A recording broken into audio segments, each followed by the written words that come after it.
Can you imagine your best friend destroying your whole life? Well, that's what happened to Clara. They were supposed to be best friends, but then her so-called best friend pushed her off the cliff. After that, Clara Bow's life was just about the fall. Despite Clara Bow making the near impossible shift from silent films to talkies, her career was tragically cut short after 57 films at the age of just 28, and she died in seclusion. How? How did the former It girl, who took Hollywood by storm, end up like this? Could it be that Clara Bow didn't really mean it and was just a victim of circumstance? I'll let you find out for yourselves in the video. Clara Bow found herself entangled in an early Hollywood scandal that would leave a lasting mark on her career. At the centre of this scandal was Daisy DeVoe, Bow's former secretary and best friend, who faced trial for allegedly stealing from the actress. It's 1931 and there's a big trial. It generated a huge media attention, dragging Bow's extravagant lifestyle and intimate affairs into the spotlight. DeVoe had taken various documents, including Bow's love letters, and these were presented as evidence during the trial. The public, dealing with the Great Depression, got mad at Bow, and her career went down. DeVoe was ultimately convicted of grand theft and sentenced to 18 months in prison. The aftermath of this scandal marked a decline in Clara Bow's once soaring career. In this video, I'll unravel the whole story and explore what led up to it. Ever wondered what was going on in Daisy DeVoe's mind? I was curious as heck, so I dug into the details to uncover the truth. What could push your best friend to such betrayal?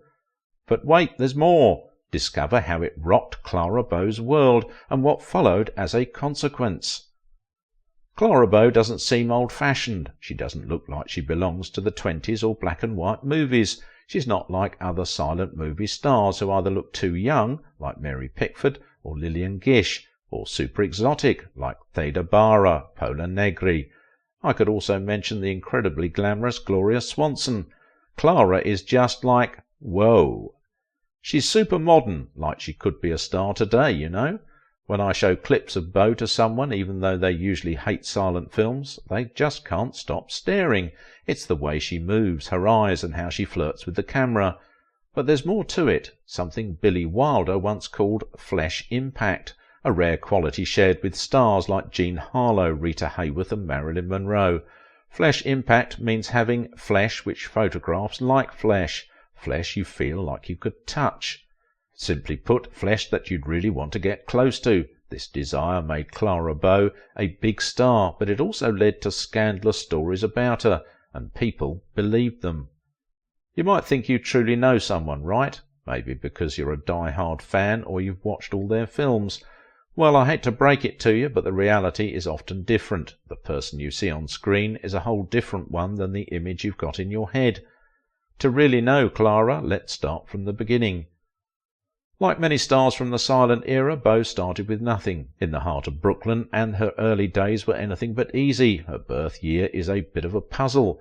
Although her gravestone claims 1907, one census suggests 1905, while another insists on 1906. Most of us go with 1905, just when the most brutal poverty that was known at the time. The room she was born in, above a Baptist church, was not exactly the Ritz. I never had any clothes, Bow said of her childhood, and lots of times didn't have anything to eat. We just lived, that's about all. Her mum, Sarah, had faced heartbreak before, losing 2 kids in their infancy. Doctors worried it might happen again, urged her not to have more children, but Clara came into the world during a sweltering heatwave in New York, a tough start for both mother and child. As Clara later put it, I don't suppose 2 people ever looked death in the face more clearly than my mother and I the morning I was born. We were both given up, but somehow we struggled back to life. But that was just the beginning of Clara's challenges. In her first 18 years, her family moved a whopping 14 times. Her dad struggled with work, and her parents had their own problems. Clara felt tension between them. Clara once revealed, "I don't think my mum ever really loved my dad. Even worse, he knew it." But that wasn't the worst of Clara's mum's antics. Clara Bow always had this cartoonishly beautiful face and that iconic tuft of red hair, but growing up this just made her a target for some really mean girls. They'd tease her, calling her Carrot Top, or make fun of the shabby clothes her family couldn't afford to fix. As Beau put it, they shunned her for not being a fashionista. Instead of trying to win over the popular girls, Beau took a completely different path. She became a total tomboy. She played games with the boys her age, and they didn't seem to mind her patched-up sweaters. The bold Beau wasn't afraid to get into a scrap either. She once bragged, "I could lick any boy my size. My right arm was quite famous." Clara was always a hit with the guys, but she was also pretty messed up. Half her buddies had a crush on her, and one of her best school pals even tried to plant a kiss on her. Beau's reaction? She said she was horrified and hurt by the move. Well, can you blame her for having such a messed up view of affection? People often carry the deep scars of traumas experienced at home, and these scars, though invisible, always leave a lasting effect.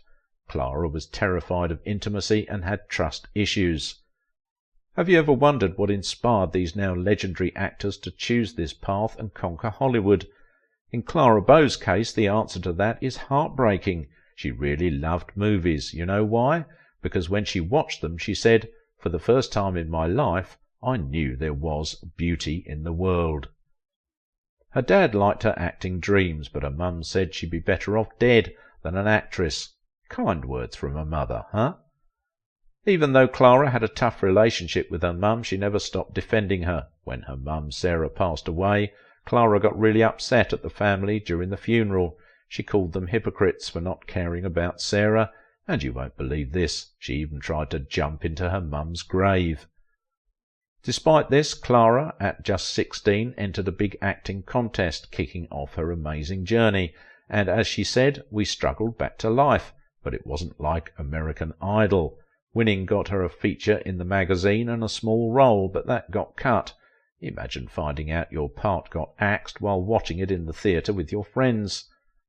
Getting famous wasn't easy for Beau. Even after the talent contest, where they said she screens perfectly, she still had to fight for auditions and small roles. And guess what? The big movie contract? No, it just didn't come, with reasons like too young, too little, or too fat. Usually it was too fat. Good thing Clara's dad kept pushing her to try for more roles. Those small gigs turned into big ones, and soon she signed a deal with Paramount. That's when they made her the poster girl for the flapper era. Once Clara hit Hollywood, she wasn't just famous for playing those flapper roles. She lived the flapper lifestyle herself. These ladies ruled the roaring 20s, rocking short skirts, short haircuts, and just having a blast. Our bold and audacious Clara became the poster girl for this free-spirited era. But you know, there was this one day when she took things a bit too far. Her lifestyle was infamous, and when you lead such a lively life, you often don't end up in the best company. That's why Clara wasn't surrounded by the most honest people from the very beginning. The idea of a flapper was more like an image than a real person. They were lovely, expensive, and about 19, but most women weren't exactly flappers. They were part of a bigger group called New Women. These women left their homes and went to the city, shared apartments with other women, got jobs in stores, and started buying things like clothes, hair dye, makeup, movie tickets, and fan magazines. The dresses back then, called flapper dresses, were shorter and looser, letting people move freely, to dance, play sports, or just walk without feeling stuck. They showed off knees, shoulders, and necks, and the lively movement of these body parts hinted at something called it. According to popular authors, it was a special magnetism that attracted both boys and girls, a strong quality in a confident character, totally unself-conscious, full of confidence, not caring about what others thought. So, in 1927, Paramount gave a clear answer by putting Beau in a movie, It. Beau was a star, especially in a film where she became an embodiment of a joyful woman. Girls wanted to be her, boys wanted to date her, and older folks thought she was a sign of the apocalypse, which obviously meant she was a star. When they found out her hair was red, how strange that they didn't know before, right? Black and white, you're so crazy. Sales of henna exploded. Besides her vibrant red hair, her lips became a nationwide sensation. She applied her lipstick in a distinctive heart-shaped style, creating an iconic look that captured the public's attention. It became such a trend that when women copied the style, they would say they were putting on their Clara bow. During the silent film era, Bow was a powerhouse, cranking out 15 films in 1925 alone, the very year she hit 20. She even snagged a starring role in the first film to win the Academy Award for Best Picture, Wings. Despite her haunted past, Bow used the pain from her childhood to inject depth into her roles, even those seemingly carefree flapper girls. But settling for just being the flapper girl wasn't enough for Bow. She had grander aspirations, stating, "I want to be known as a serious actress and not as an it girl." She managed to weather the transition to sound despite her dislike of the talkies and her very, very strong Brooklyn accent. But Bow burned out fast, embroiled in several scandals that would earn her the nickname Crisis a Day Clara. The causes were straightforward. Clara liked boys, and like many female stars of the time, she treated the boyfriends she slept with as engagements. This led to a series of quickly formed and broken engagements to the likes of Gary Cooper, the director Victor Fleming, and Latin lover Gilbert Roland. When she had a case of nerves in the late 20s, she was treated by a Hollywood doctor. She developed a crush on the doctor, but who knows if they just played MASH or made out or what. But when the doctor's wife sued for divorce, she named Bow as the cause for alienation of affection. Not good. In the 1920s, Hollywood wanted to seem as fancy as New York. After a bunch of scandals and some major clean-up in the early 1920s, it looked like Hollywood was on the up and up. But Clara Bow? She wasn't interested in fitting that polished Hollywood image. With her strong attitude and Brooklyn accent, she was all about that new money and trashy Hollywood life. Sure, she was super pretty, but people thought she wasn't classy and kind of embarrassing. They didn't invite her to those swanky Hollywood parties. So what did Clara do? She made her own. She was like that cool independent woman who you want to like but worry might cause some trouble. Because of that, Hollywood stars, reporters, and those who wanted to keep a certain image for the movie colony didn't mind talking bad about Clara. It was like school drama, gossip, teasing, and people thinking they're better than others. Stepping out and being different can easily collect some enemies, plus many people prefer to keep their real selves under wraps around you, and that tends to slip by without notice. You will see soon. And that's when we saw the darker side of the flapper, the side nobody talks about. In Hollywood, Clara Bow became an outsider. To the glamorous stars acting all high and mighty, Bow was just a poor kid without any class. She once said, "Most of my friends are the ones I knew before I paid income tax." Even the way she talked made her different from other stars, and the snobbier ones thought she was beneath them. She didn't hide her real personality or other things considered taboo. When Paramount offered her a contract, she made sure to leave out any moral restrictions. Another actress from the same time, Lena Basquette, explained why Clara faced trouble. She wasn't well liked among other women in the film colony. Her social presence was a no-no, and it was kind of silly because Marion Davis and Mary Pickford had plenty to hide. They just hid it, and Clara didn't. Or, as Clara Bow said, "I'm a curiosity in Hollywood. I'm a big freak because I'm myself." She might look cute, but don't be fooled. She had the arrogance of any other starlet.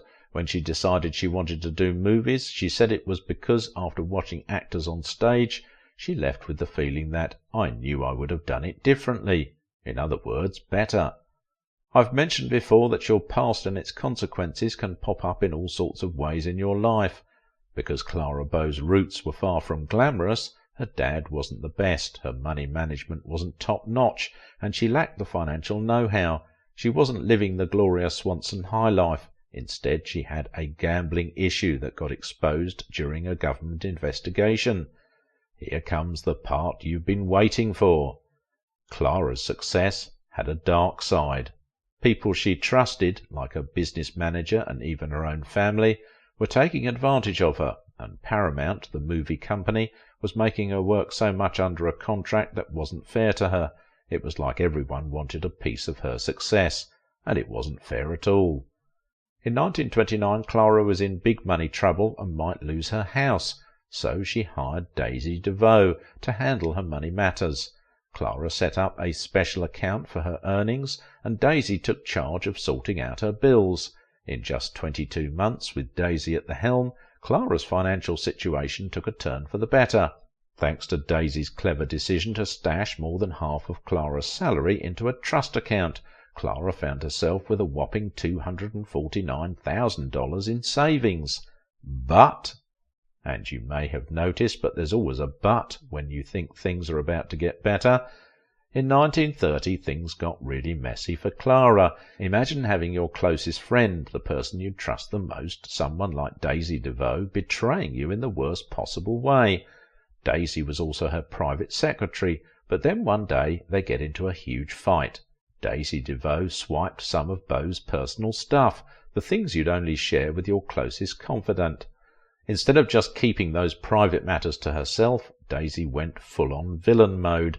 She tried to blackmail Clara, thinking she can use those personal secrets to get what she wanted. Back in the day, Clara wasn't having any of it. She stood up for herself, looked Daisy in the eye and said, "No way." The police got involved and they ended up in court. In that courtroom, all those secrets spilled out like a burst dam. Imagine the most intimate details of your life, the things you'd never want anyone to know, laid bare for everyone to see. Daisy accused Clara of being always drunk or having too many affairs. It was like a public airing of Clara's most personal moments. What's the motivation? Daisy DeVoe turned out to be someone Clara Beau never expected. As I've mentioned before, Clara's flapper lifestyle, along with success and money, doesn't guarantee she'd be surrounded by honest and loyal people. This took a toll on Clara Beau at one point. The person who could switch from the closest confidant to the biggest enemy was never truly a friend. Daisy's greed and hunger for power overshadowed her moral values. The consequence? Honestly, it was like the starting pistol that sent Clara Beau into a tailspin. After that, everything in Clara's life just flipped upside down. Sure, Daisy ended up in jail, but the damage to Clara's reputation was irreparable. It makes you wonder, doesn't it? How would you have felt if your closest confidant, the one you spilled your secrets to, turned around and used them against you? How do you trust again after such a betrayal? It was a real emotional roller coaster, and Clara had to ride it out in front of the whole world. This trial turned Beau from the most desired woman in America to the most criticized. That's how fame goes. It depends on our ever-changing feelings. But Beau's story is still tragic, and we shouldn't forget what happened to a woman whose happiness was so clear to everyone.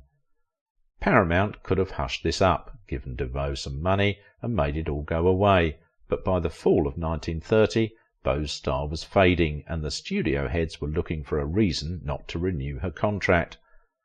After the trial, the suggestions made in court got louder, more explicit, and got printed in a series in the Coast Reporter. These articles said what other magazines just whispered. Clara Beau was very open about her love life. She partied hard, spent money, took drugs, and had relationships with men and even women. She was portrayed as living a wild and hedonistic life. I'm not joking. This was in a newspaper. People read it and believed it. Even when the editor went to jail, the rumours stuck to her like glue. The articles pushed Paramount to cancel Beau's contract. After a couple of movies that didn't do well, the studio let her go. Beau tried a few more films with Fox, but her career was done. Even a movie making fun of the rumours about her, Call Her Savage, couldn't bring her back. By 1932, with the Great Depression going on, Beau's joyful and excessive lifestyle seemed too much. But the struggles continued for Clara in Tinseltown, especially in her love life. She had romantic flings with Gary Cooper, Bela Lugosi, and Gilbert Rowland. When she ended one engagement, she said, "Gosh, he was too subtle. I couldn't live up to his subtlety." And after another, Beau joked, "I cannot marry Harry Richmond as I am expecting a nervous breakdown." After going through 5 broken engagements in 5 years, Beau earned a scandalous reputation as the woman who loved drinking, gambling, swearing, and screwing. At a fancy party, the gossip mill claimed that Beau kissed a married judge right in front of his wife, and even unzipped his pants on the dance floor. The judge, who had recently endorsed premarital sex publicly, seemed taken aback. Beau boldly retorted, "If he likes all that modern stuff, how come he's such an old stick in the mud?" By the age of 28, Clara Bow had wrapped up her final film and bid farewell to Hollywood. "I'm just the whipped cream on top of the pie," quipped Beau about her career. "I don't want to be remembered as somebody who couldn't do nothing but take her clothes off." Despite her fame, the constant scrutiny took a toll on Beau. Like her mother, she suffered from serious mental health issues. "The studios were working her to death," explained Elaine Shepherd, producer of a documentary on Beau. "She was on heaps of primitive pills to get her out of bed in the morning and to get her to sleep at night." So Beau said goodbye to Hollywood and went to live on a ranch in Nevada with her husband Rex Bell. She had a quieter life, had 2 sons, and passed away at 60. It's a bit sad that even after almost 100 years people still remember Beau as the famous it girl from the wild 20s, something she never really wanted to be just known for. I've got the next video already, and I'm sure it's something you won't want to miss. Go ahead, check it out now.